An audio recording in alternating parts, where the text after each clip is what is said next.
ഒറ്റയ്ക്ക് ഇരിക്കുന്നത്? ആല് വെയിറ്റ് ചെയ്യണോ? മക്കളോട് കളിക്കണ്ട മക്കളെ, കുറ്റം കേട്ട മക്കളെ. അതെ, എനിക്ക് ഫ്രണ്ട്സ് ഒന്നുമില്ല, ഞാൻ വെറുതെ കമ്പനി ആവാൻ വേണ്ടി വന്നോ. നല്ല സമയം എന്നാ നല്ല സമയം എന്നെ ബർത്ത്ഡേ ആണോ? Happy birthday. ആരും വന്നില്ലേ കേക്ക് കുറിക്ക്? എന്ത്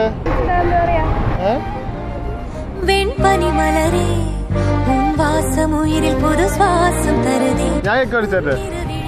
ഞാൻ ജസ്റ്റ് ഒരു വീഡിയോ ആയിട്ട് വന്നതാ. ഇപ്പൊ നീ ബർത്ത്ഡേക്ക് ഇങ്ങനെ ഒറ്റയ്ക്ക് ഇരിക്കാന്ന് പറഞ്ഞാൽ ഞാൻ കേക്ക് അടിച്ചരാം. ഓക്കെ, വാ. പറ്റിക്കല്ല, ഇത് പ്രാങ്ക് ആയിരുന്നു, അത് കഴിഞ്ഞു. ഇത്ര പിന്നെ പ്രാങ്ക് അല്ലേ? കമോ. ഇപ്പൊ ആൾക്ക് കേക്ക് വേണ്ട പറഞ്ഞത്, കേക്കിന് പകരം പീക്കച്ചു മതി പറഞ്ഞാൽ പീക്കച്ചു എന്താ